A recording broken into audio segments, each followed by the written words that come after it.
बिस्मिल्लाहिर्रहमानिर्रहीम। अस्सलाम वालेकुम फ्रेंड्स, मैं हूं वकास और आप देख रहे हैं लर्निंग फॉर हेल्प। आज मैं आपके साथ डिस्कस करने लगा हूं लेक्चर नंबर 38 जो हमारी सीरीज़ चल रही है CS502 यानी फंडामेंटल्स ऑफ एल्गोरिथम की। आज जो हम टॉपिक डिस्कस करेंगे 8.6 है और जो टाइटल है इसका वो शॉर्टेस्ट पाथ्स है। ठीक है कि मतलब हमने जो है ना इस टॉपिक में एक ऐसा तरीका ढूंढना होगा जिसके ज़रिए हम एक सोर्स मतलब जहाँ से हम चलना शुरू करेंगे और डेस्टिनेशन जहाँ पे हम जाना चाहेंगे उनके दरमियान जो है ना हमने एक शॉर्टेस्ट पाथ ढूंढना होगा कि कौन सा जो तरीका है या कौन सा रास्ता है जिसके ज़रिए हम कम वक्त में पहुंच जाएं अपनी डेस्टिनेशन पर। ठीक है, तो इसमें जो एग्जांपल दी हुई है वो एक मोटरिस्ट की दी हुई है। वो ये ख्वाहिश करता है कि उसकी जो ख्वाहिश है वो ये कि वो शॉर्टेस्ट रूट जो है ना ढूंढना चाह रहा है पेशावर और कराची के दरमियान। ठीक है जी, तो अब इसमें जो हमें बताया गया वो ये कि जो शॉर्टेस्ट पाथ प्रॉब्लम है वेटेड ग्राफ और डायरेक्टेड होता है। ठीक है, एक तो वेटेड होता है, वेटेड मतलब उस पर जो है ना वेट दिए होंगे एज के ऊपर। ठीक है, जिस तरह अभी हमने जो पिछले किए थे लेक्चर ये देखें, इसको वेट कहते हैं। जो एज के ऊपर जो हम न्यूमेरिक वैल्यू लिखते हैं उसको हम वेट कहते हैं। ठीक है, वो उसकी वैल्यू होगी। तो गिवन है वेटेड डायरेक्टेड ग्राफ जी। मैं आपको एक ऑलरेडी कई बार बता चुका हूँ, जो कैपिटल वी है वो हमारा सेट ऑफ वर्सेस है और कैपिटल ई जो है हमारा सेट ऑफ एजेस है। The weight of path P, जो पी है छोटा पी ये पाथ को जाहिर कर रहा है, इक्वल टू और लेस देन V0, यानी हमने यहाँ से ये हमारा स्टार्टिंग पॉइंट होगा V0। ठीक है, ये एज हो सकता है। ठीक है, V0 से लेकर VK तक सम ऑफ कॉन्स्टिट्यूएंट एजेस। ठीक है, इसका जो फार्मूला है शॉर्टेस्ट पाथ का वो ये कि W से मुराद है वेट और P से है पाथ। ठीक है, सिग्मा यानी समेशन होगी इसकी, जो लोअर बाउंड है वो या लोअर जो वैल्यू है वो है 1 है और अपर जो है K है, यानी K तक हम इसकी वैल्यू ले सकते हैं। WVI-1 और कॉमा VI। अब इसका जो शॉर्टेस्ट पाथ है अगर हम U से V तक फाइंड करना चाहते हैं तो फिर क्या होगा, डेल्टा UV। ये भी एक फार्मूला है। ठीक है, ये इसको भी याद कर लेना, एग्ज़ाम में आपसे पूछा जा सकता है या इससे रिलेटेड सवाल आ सकता है। अच्छा जी, मिनिमम WP, फिर इनके दरमियान निस्बत है U से V, मतलब एक पाथ है जो U से V है, मिनिमम ये होगा। ठीक है, इन्फिनिटी तक। If there is a path from U to V। ठीक है, अगर कोई पाथ है U से V तो फिर ये वाला फार्मूला होगा, ये वाला तरीका होगा, मिनिमम WP। ठीक है, निस्बत है, प्रोपोर्शन है और U से V की तरफ एक पाथ है, अदरवाइज इन्फिनिटी। उसके बाद अगर फर्ज करें कि जो रूट है वो सिटीज़ के दरमियान फाइंड करना चाह रहे हैं तो उसमें जो नोड्स या वर्टिसेस हैं वो रिप्रेजेंट करेंगे सिटीज़ को और एज जो हैं वो रोड्स को रिप्रेजेंट करेंगे। मतलब एक हमारे सोर्स फर्ज करें कराची है, जो दूसरा हमारा जो डेस्टिनेशन है वो पेशावर है, तो जो नोड्स होंगे, जो वर्टिसेस होंगे वो सिटीज़ को ज़ाहिर करेंगे और जो एज होंगे वो रोड्स को रिप्रेजेंट करेंगे। ठीक है, मतलब सड़क वगैरह जहाँ से वो जाके दूसरे शहर पहुँचेगा या वो अपना रास्ता जो भी इख्तियार करेगा उसको एजेस से वो ज़ाहिर कर रहा है। तो एज जो है can be interpreted as a distance, सीधी सी बात है।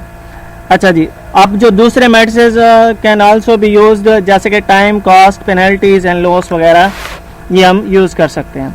इसी तरह कंप्यूटर नेटवर्क की मिसाल है, उसमें वो कह रहा है कि डाटा पैकेट्स जो है ना वो अगर हमने रूट करना हो, मतलब उसे किसी खास सिमत में डायरेक्ट करना हो, जो वर्टिसेस हैं वो राउटर हो गए और जो एजेस हैं वो कम्युनिकेशन लिंक हैं, उनके ज़रिए कम्युनिकेशन होगी। वो वायर भी हो सकता है और वो वायरलेस भी हो सकता है। ठीक है, edge weight can be distance, link speed, link capacity, link delays and link utilization. Simple सी बातें हैं। अच्छा, जो उससे पहले हमने ब्रेडफास्ट सर्च एल्गोरिदम किया था और ये अनवेटेड ग्राफ था।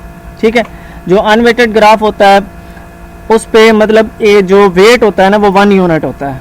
ठीक है, ये इसकी डेफिनेशन यहाँ पे लिखी हुई है।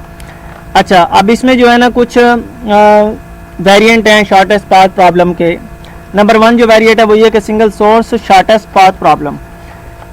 अब इससे आपको साफ जाहिर हो रहा है नाम से कि इसका जो सोर्स है ना सिर्फ एक होगा, सिंगल सोर्स होगा। ठीक है, डेस्टिनेशन का उसमें जिक्र नहीं है, तो एक से ज़्यादा हो सकते हैं, लेकिन सोर्स जो है सिर्फ और सिर्फ एक होगा। तो ये जो तरीका है वो ये कि find the shortest path from given single source vertex.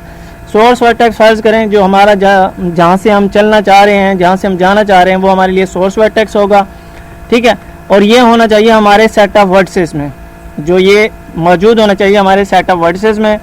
और जो दूसरा जिस किसी भी हम दूसरे यानी कि वर्टेक्स पे पहुंचना चाह रहे हैं, वो भी हमारे सेट ऑफ वर्टिसेस में मौजूद होना चाहिए ग्राफ में, ठीक है। तो कैपिटल V हमारा सेट ऑफ वर्टिसेस है, और इधर जो स्मॉल s है ये हमारे लिए सोर्स होगा, और जो स्मॉल v है ये हमारे लिए वर्टेक्स होगा। कोई और हो सकता है सेट ऑफ वर्टिसेस में एक वर्टेक्स, ठीक है। उसके बाद जो दूसरा वेरिएंट है वो ये कि single destination shortest path problem. अब नाम से जाहिर है कि इसमें सिर्फ और सिर्फ एक ही डेस्टिनेशन होगी, सिंगल डेस्टिनेशन, ठीक है। Find the shortest path to a given destination vertex t, ठीक है। मतलब हम फर्ज करें S से चलना चाहते हैं और T पे पहुंचना चाहते हैं, या V से चलना चाहते हैं, ठीक है। तो ये इनके दरमियान जो पाथ होगा वो हमारे लिए single destination shortest path problem होगा, उसमें सिर्फ और सिर्फ एक डेस्टिनेशन होगी हमारी। We can reduce this problem to a single source problem by reversing the direction of each edge in the graph. मतलब अगर हम उनके जो ग्राफ में हमारे जो एजेस वगैरह हैं, अगर हम उनकी डायरेक्शन उलट कर देते हैं, ठीक है, तो फिर हम सिंगल सोर्स प्रॉब्लम को सॉल्व कर सकते हैं या उसको कम कर सकते हैं। अच्छा, उसके बाद single pair shortest path problem है। अब इसमें क्या है कि find the shortest path from U to V। फर्ज करें अब जो है ना हम एक रास्ता तलाश करना चाह रहे हैं U से लेकर V तक। इसकी हम आगे मिसालें करेंगे, फिर आपको वाज़ेह तौर पर सारी समझ आ जाएगी। For given vertices U and V, यानी इन दोनों के दरमियान हम शॉर्टेस्ट पाथ जो है ना ढूंढना चाह रहे हैं। तो we solve the single source problem with source vertex U, ठीक है, सीधी सी बात है। अच्छा, no algorithm for this problem are known to run asymptotically. Asymptotically मतलब एक हद तक वो बढ़ेगी, उससे ज़्यादा यानी कि उससे नहीं जाएगी, तो ये एक तनासुब के साथ बढ़ती जाती है। Faster than best single source algorithm in the worst case. All pair shortest path problem है। Find a shortest path from U to V for every pair of vertices U and V। मतलब इसमें हमने हर एक का तलाश करना है। All pair का मतलब यही है, उसमें कोई खास नहीं है कि हाँ जी सिंगल सोर्स है या सिंगल डेस्टिनेशन है, इससे इसका कोई ताल्लुक नहीं है। U और V के दरमियान हमने हर जो पेयर है उनके दरमियान एक शॉर्टेस्ट पाथ हमने ढूंढना है, ठीक है। वो वर्सेस U और V कोई भी इन दोनों के दरमियान जितने भी आपके बनते हैं वो हम सब ने इसमें तलाश करने हैं, ठीक है। अच्छा, उसके बाद जो है टॉपिक वो है डाइजेस्ट्रा एल्गोरिदम है। तो ये जो एल्गोरिदम यूज़ होता है शॉर्टेस्ट पाथ तलाश करने के लिए इस्तेमाल होता है। इसमें जो वेरिएंट यूज़ होता है वो सिंगल सोर्स शॉर्टेस्ट पाथ इस्तेमाल होता है, ठीक है। ये एक सिंपल ग्रेडी एल्गोरिदम है। ग्रेडी एल्गोरिदम कौन से होते हैं, जिसमें मसलन मैं आपको पहले भी बता चुका हूँ कि हम नताइज को नहीं देखते कि इसका नतीजा क्या होगा या इसका रिजल्ट क्या निकलेगा। हमने सिंपली जो है ना एक सेलेक्ट कर लेना है, या लाइटेस्ट या फिर जो ज़्यादा हो जिसका वेट, वो सिलेक्ट कर लेते हैं।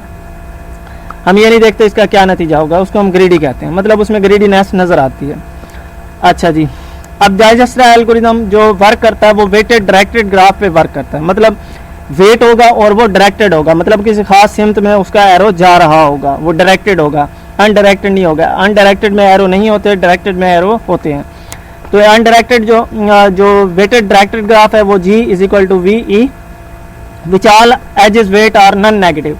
तो इसमें जो भी वेट होंगे ना वो नॉन नेगेटिव होंगे, मतलब कोई भी नेगेटिव नहीं होगा, कोई भी वैल्यू नेगेटिव नहीं होगी, किसी भी एज की नेगेटिव वैल्यू नहीं होगी। तो जो एज W यानी जो भी एज हम सेलेक्ट करते हैं UV, कोई एज सेलेक्ट करते हैं, उसका जो वेट है ना वो ग्रेटर देन और इक्वल टू 0 होना चाहिए। 0 हो सकता है लेकिन नेगेटिव नहीं होना चाहिए। अच्छा, जो एज जो है वो होना चाहिए, जो हम एज सेलेक्ट करेंगे वो सेट ऑफ एजेस में से होना चाहिए, मतलब जो अवेलेबल हमारे पास एजेस हैं वो उसी में से कोई एज होगा। जो नेगेटिव एज है वो जो रियल यानी कि लाइफ में आ सकता है प्रॉब्लम, ठीक है। कैसे फर्ज करें कोई यानी कि हमें कहता है कि आप हमारी यानी कि बस में सफ़र करें या किसी चीज़ में सफ़र करेंगे तो हम आपसे किराया नहीं लेंगे बल्कि उल्टा हम आपको बेनिफिट देंगे। तो इस तरह का आ सकता है रियल लाइफ प्रॉब्लम। तो इसलिए वो कहता है कि जो नेगेटिव एजेस हैं ना वो आपके रियल लाइफ प्रॉब्लम में आ सकते हैं, ठीक है। यानी कि नेगेटिव जो वेट है उस पर मतलब पैसे लेंगे नहीं बल्कि देने पड़ेंगे। लेकिन वो ये कहता है कि हम जो है ना कोई भी नेगेटिव साइकिल अलाउ नहीं करेंगे किसी भी एल्गोरिदम में। मैं आपको पीछे जो भी हम करते हैं उसमें हमने साइकिल से बचे हैं। कि मतलब जितना हो सके हम साइकिल क्रिएट ना होने दें, हमने साइकिल से बचना है। तो इसमें भी हमें साइकिल से बचना है क्योंकि चक्कर ना आए, ठीक है, क्योंकि लूप फिर उधर ही चलती रहती है। Because there is no shortest path, अगर मतलब कोई भी साइकिल आ जाता है नेगेटिव साइकिल, तो फिर उसमें कोई शॉर्टेस्ट पाथ नहीं आता। क्यों? अब वो जो अगर फर्ज करें जो साइकिल है, अब ये देखें, अब ये आपके सामने मिसाल दी हुई है। अब ये एक साइकिल है, ये वाला, ये इसका सोर्स वर्टेक्स है और ये इसका डेस्टिनेशन वर्टेक्स है। सोर्स वर्टेक्स को ऐसे जाहिर किया और टी को डेस्टिनेशन वर्टेक्स से जाहिर किया। अब ये वेटेड ग्राफ है, देखें इनके ऊपर, ये एक तो डायरेक्टेड ग्राफ है और वेटेड है। डायरेक्टेड मतलब एरो किसी खास सिमत में और उसके ऊपर वेट लिखा हुआ है 5, 2, -8, 1, 4, 3, ठीक है। तो इनके दरमियान अगर हमने शॉर्टेस्ट पाथ ढूंढना है तो ये साइकिल नहीं होना चाहिए और ख़ास तौर पर नेगेटिव एज नहीं होना चाहिए। क्यों? अगर ये साइकिल को हम लें तो अगर लूप चलती है, जैसे एल्गोरिदम हम पहले करते हैं तो लूप का इस्तेमाल हम करते हैं, तो लूप जो है ना फिर ऐसे ही घूमती रहेगी, ठीक है, बार बार ये इसी को चलती रहेगी और कोई भी मिनिमम पाथ हम नहीं ढूंढ सकेंगे इसके ज़रिए।